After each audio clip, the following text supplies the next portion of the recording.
and good evening. I'm Melisa Idris. And I'm Sharaad Kuttan. Welcome to Consider This, the show where we want you to consider and then reconsider the news of the day. Let's begin, shall we, with news that the Malaysian Anti-Corruption Commission has launched an investigation on Datuk Seri Tengku Adnan Tengku Mansor, or better known as Kuttan. Now, this was after it was revealed in court that the former cabinet minister was once worth around 900 million ringgit. Kuttan is facing a corruption charge of accepting 2 million ringgit from businessman Chai Kin Kong, which he said 2 million ringgit was not a big deal because to him, Kuttan, it was like pocket money. Extraordinary statement to make, especially at a time when a lot of people are having a hard time, just making ends meet on a daily basis. Right. I mean, apart from that rather tone-deaf statement, I mean, I think it needs to be said, Melisa, that he didn't want this revealed. I mean, that's so true. Here's a man who, in many respects, is said to be a successful businessman. He gets into politics. People who support him on social media say, well, chances are he made that money while in business. And so what's extraordinary is why would he shy away from actually revealing this? I mean, he didn't want it revealed. Okay, so it was said that Kuttan became angry when he failed to have his asset declarations as a cabinet member made behind closed doors in court.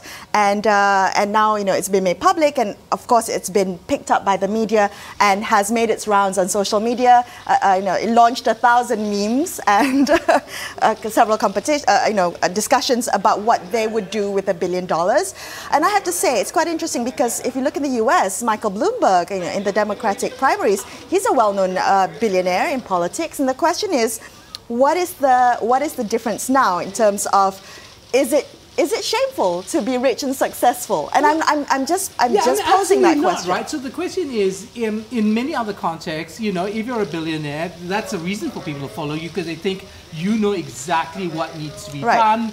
You can manage a company, you can manage a business, and so on and so forth. Right. So it's not so much about bragging, but it's just acknowledging who you are and what you are.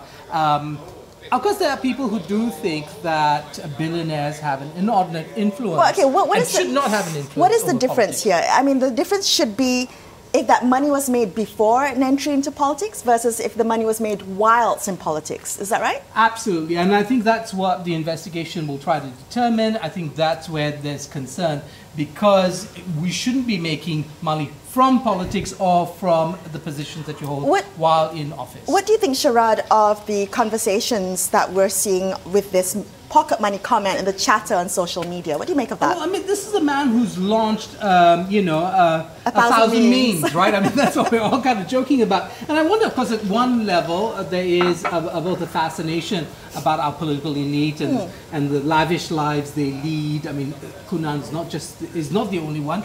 Recently, a leading figure in UMNO had much commentary spilled about his house slippers and furniture but also his and slippers, the watches that he wore. Right, his Louis Vuitton slippers, and so there's a kind of that, and I think part of it, Melisa, is the weapons of the weak, as it were, right? So when you have nothing else to say, mockery. It's mockery, it's the right? weapon What of the else weak. do you have?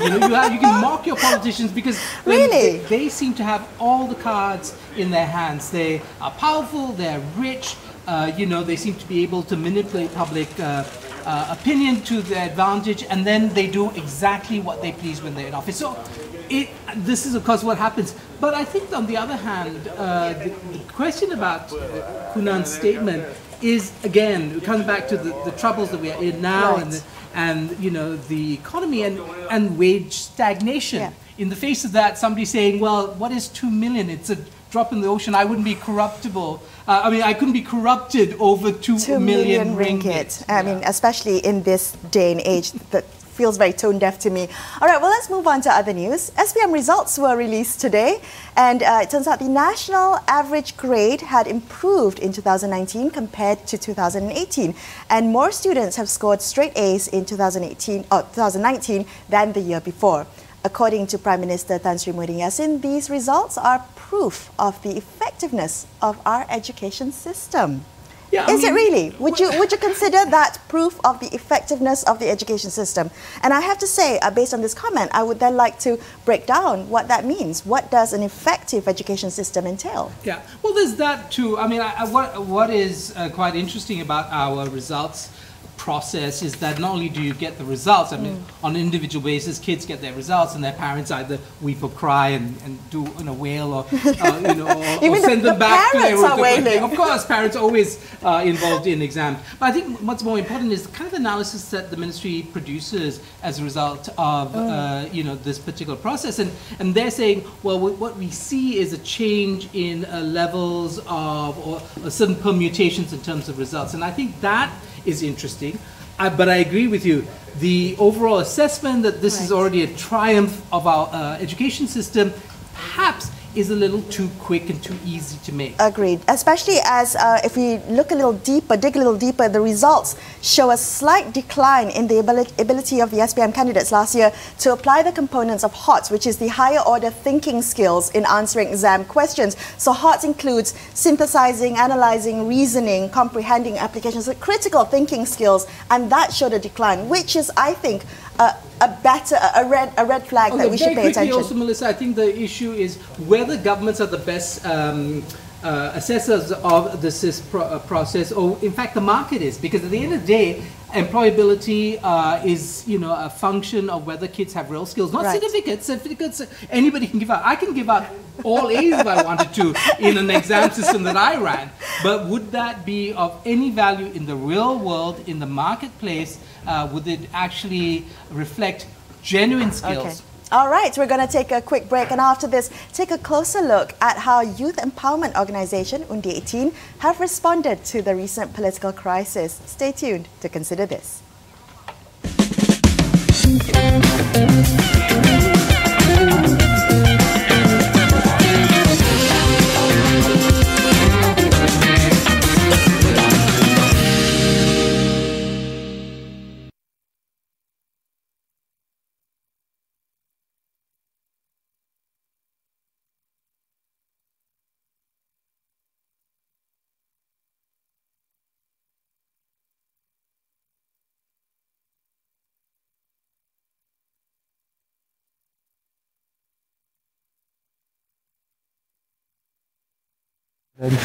Eight, 9, 10, 11, 12, 13, 14, 15, 16. Counting. We know you can count. Okay tak? Okay tak? 1, 2, 3, 4, 5, 6, 7, 8, 9, 10? Yeah. Okay. Can we mics, please, Qyira, go first. 1, 2, 3, 4, 5, 6, 7, 8, 9, 10.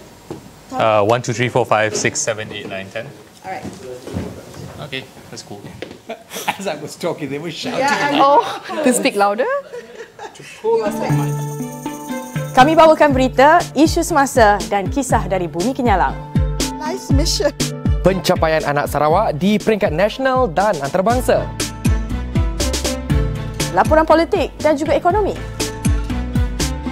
Berita sukan dan hiburan. Terus bergulai medak AWANI Sarawak, Ninteng Ari 501 Astro AWANI.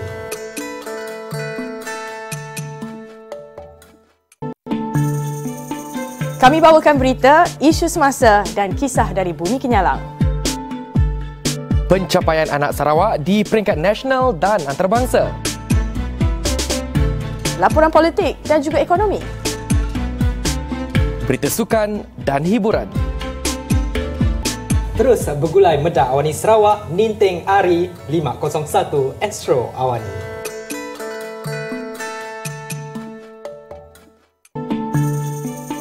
Kami bawakan berita, isu semasa dan kisah dari bumi kenyalang.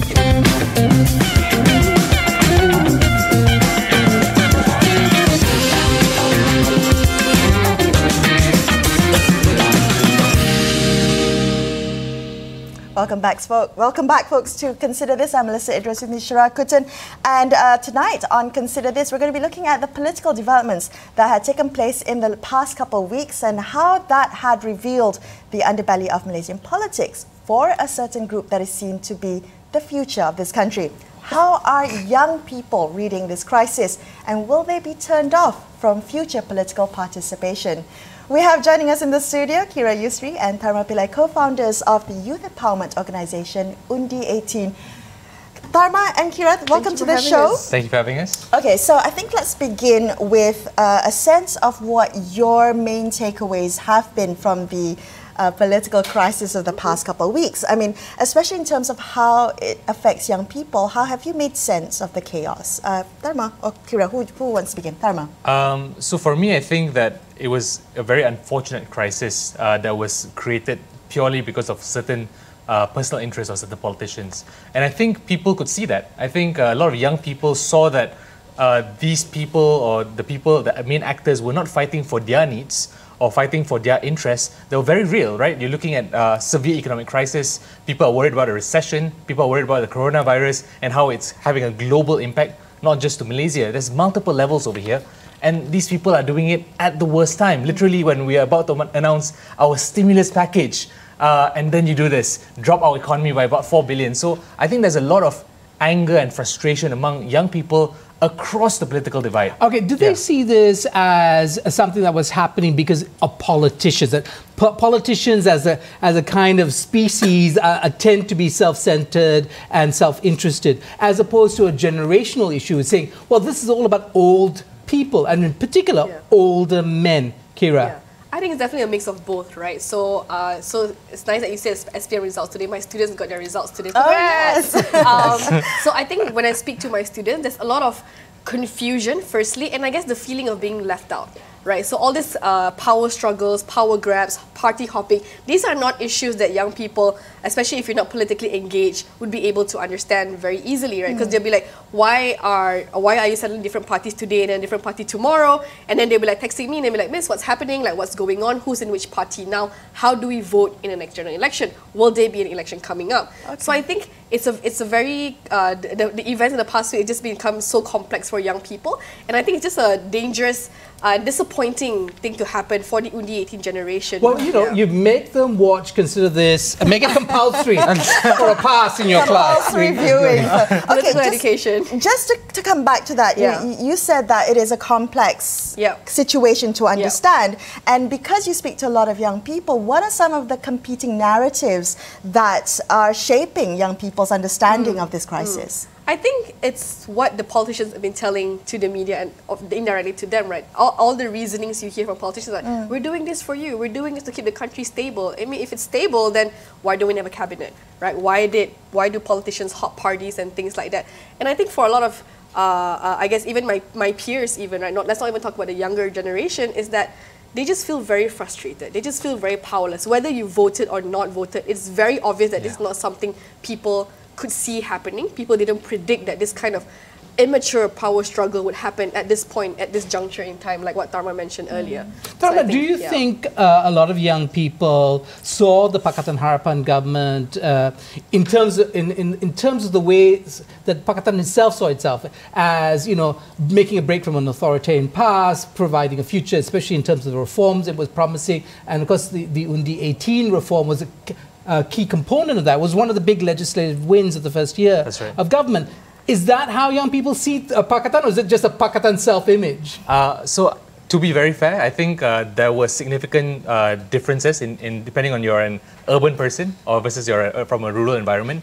I think as we're well aware, there's also that contrasting narrative of like, oh, they're taking away Malay rights, they're challenging Islam and all that stuff. So I think there was the reform agenda that was seen as somewhat valid, and also the competing agenda of, oh, they're taking away our rights. But I think more importantly, more fundamentally, when there was that change of government, people believed that, oh, we are in a proper democracy, and regardless of whether I'm liberal or conservative, my vote matters. And therefore, in the next election, I'm going to vote for a government I believe in. I think that was something that was very important, but that got destroyed over that last week. That's unfortunate. Well, you know, before we kind of proceed any further, I think it's important for us to kind of disaggregate this idea of youth, right? Young people. We can't just make an assumption that young people are this singular monolithic block. Exactly. How would you disaggregate youth? I mean, what are the cleavages that we need to understand when we talk about what young people want?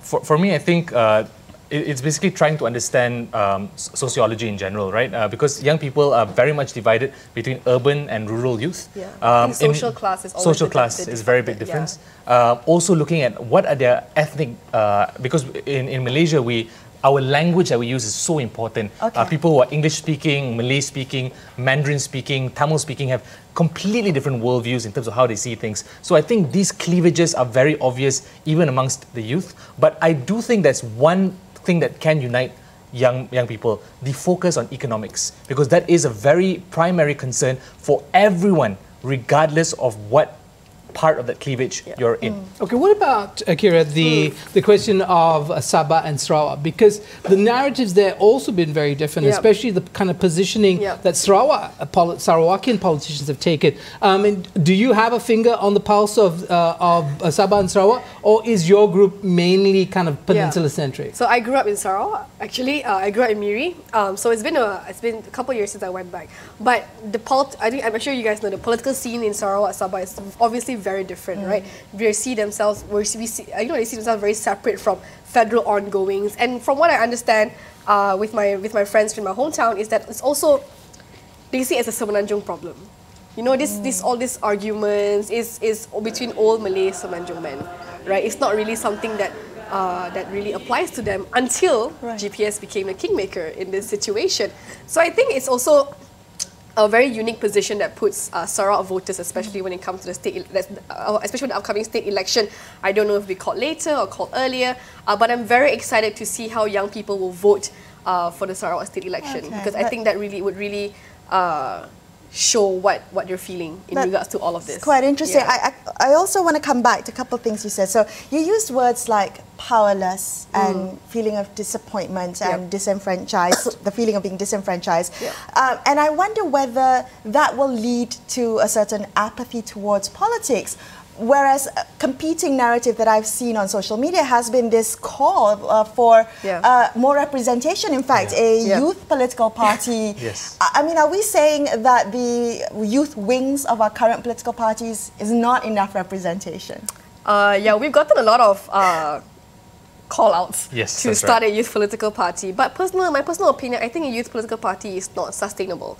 Because what happens when you hit 30? Do you just retire, right? And also, I think for political parties to be successful, you need to have a grounding ideology, right? And that's what most political parties, or they claim to have.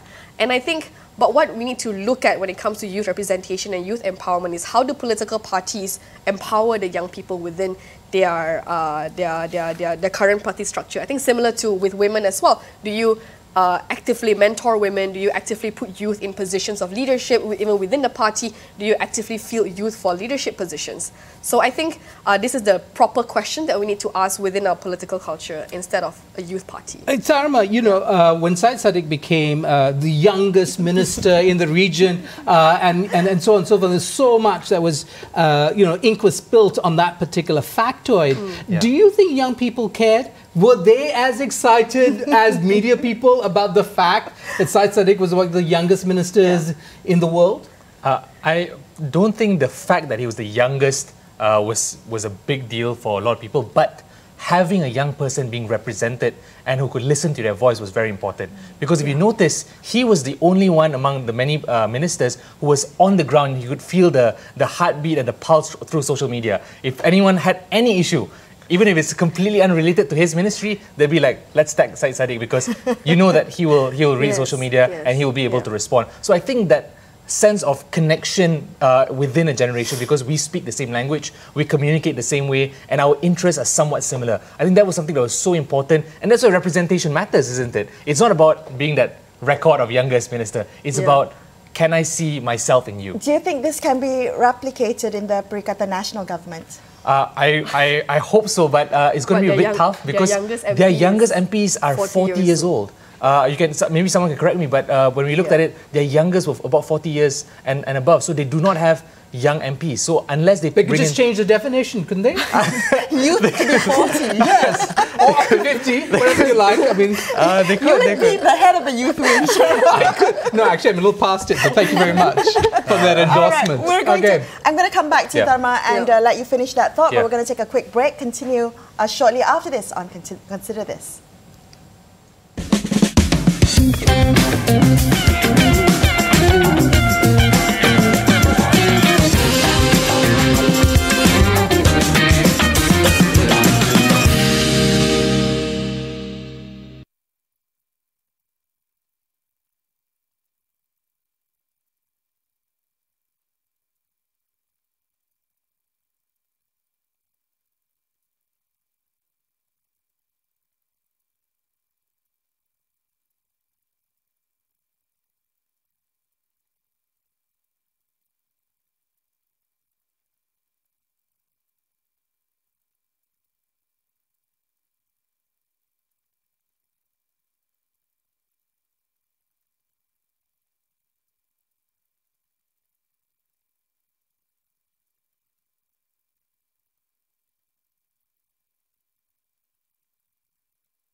Thank you for staying with us on Consider This. Melisa and Sharaad here with you. We're chatting tonight to Qyira, Yusri and Tharma Pillai, co-founders of Undi 18. Tharma, I interrupted you just before the break. No Do you want to worries. finish your thought about whether you think Perikatan Nasional will have a lot of youth representation? So for us, we always try to be as neutral as possible or as impartial when it comes to politics. So we want to try to promote youth empowerment and youth representation. So we did ask for Perikatan Nasional to consider bringing more young people into positions of power to represent the demographics of Malaysia. So we do hope that they seriously consider that, because I think that's something that's so important, especially when you look at representing Malaysia as a whole. Sure. I do want to ask you though, there's also this kind of off the cuff kind of statement that says, well, what we need to do is get rid of the older folk, that generation, they're pointless, and if we were led by younger people, all our problems would be solved. Do you think that's true? I mean, will all our problems be solved because you guys We are might just have new problems, younger problems. Do you think so? I mean, really, honestly, Yeah. what do you make of that idea? The idea that somehow young people are purer, more honest, and so on and so forth. I think where that I guess that idea comes from is that I think people have the idea that young people are a lot more optimistic, we're a lot more hopeful, I think. So that I guess when it comes to dealing with crisis, dealing with challenges like this, that's what people want to see, right? Okay, let's just change the old guard out and put young people in, and that will solve all the problems. I personally think there's value in diversity, and when we talk about diversity, it's not about replacing everyone, it's taking in everyone's considerations and perspectives. Yeah. What I particularly like is that, after what's happened with the political crisis, what Undi 18 has done has just doubled down on its advocacy work, rather than, despair and lose hope and become disappointed and feel powerless. You've decided to, okay, we're just going to take up more initiatives. And some of the initiatives under Undi 18 include, you've got a few that you've launched in the past week or so. The 111 initiative, which is, I have to say, quite interesting. A youth campaign to build towards 50% women's representation in parliament and in politics. Tell us more about that. Yeah, so the 111 initiative, so we have 222 members of parliament within our Dewan Rakyat. So why is it such a crazy idea to have it 50% women? We have about 50% women in the Malaysian population. I know the Pakatan Harapan said 30%. Yeah, you've gone beyond this as a goal. But I think for us is that, why not, right? The question is always why not? And for us, it's also not just about starting a conversation, it's about tackling at its root cause, tackling the problem at its root as well. So talking about political culture, patronage politics, we hope to do capacity building workshops with women to tackle election funding, social stigmas, and also even hoping to get women politicians to do mentoring sessions with women who are interested to venture into this field. I do want to ask you, Tharma, look, there's the 111 initiative, the Undi Saksama initiative, the My Hutan initiative, the Senate 18 initiative. Right. All of them seem to be focused on a legislative reform or something of that order. I don't see anything, at least on paper now, that addresses some of the core concerns that are politicians always talk about, they say young people are concerned about jobs, they're concerned about wages, they're concerned about the future of the world, as it were. Why is that not one of your initiatives? Why are they not based on problems that young people are facing? Student debt. So I think to solve those problems is to identify the core matter. And for us, the problem that we've identified is the lack of representation, because the interests of different generations are very different.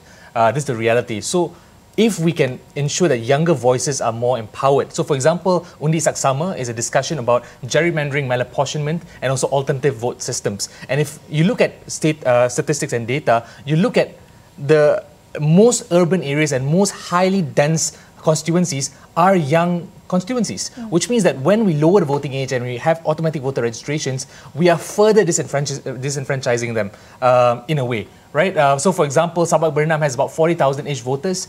Damansara has 160,000, 180,000 voters. So I think that's something that we have to deal with. So systemic change enables this problem to be solved. Okay, now, what are the big wins again? Undi 18, lowering the not been gazetted. Not yet. Is that a concern? If this government chooses to delay the gazetting, how are you going to respond?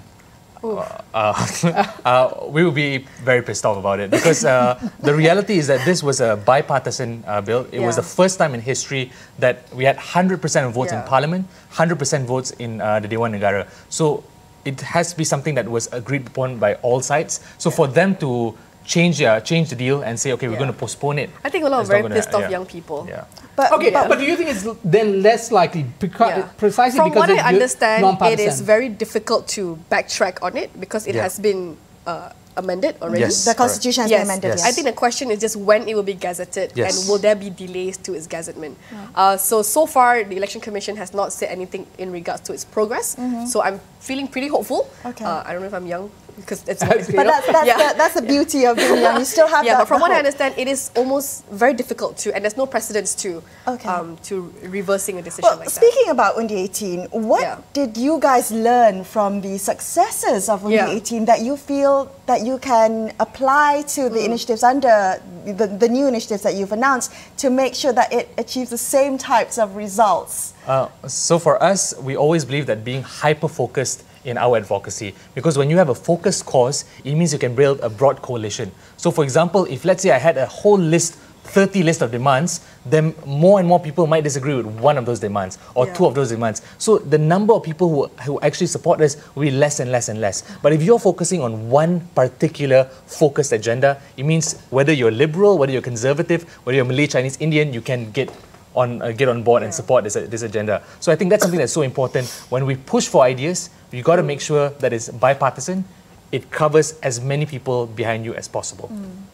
Qyira, I mean, in the last few minutes that we have, what do you think, low-hanging fruit with this particular government? We know cabinet has been announced, so on and so forth, as you mentioned earlier. What would you like this government to do to signal that they're on board with the kind of initiatives that you both have been working on? What would you like them to say to you? I think two things, right?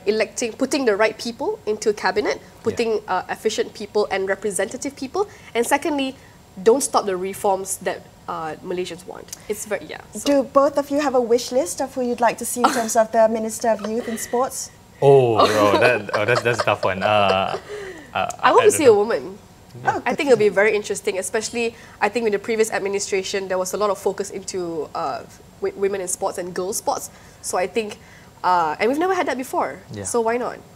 All right. Why not indeed? Thank you so much. Thank you. Guys, for being on the show tonight. That's all the time we have on Consider This. I'm Melisa Idris, with me, Sharaad, Kuttan, signing off for tonight. We'll see you tomorrow night, same time, another episode. Thank you for watching and good night. Thank you.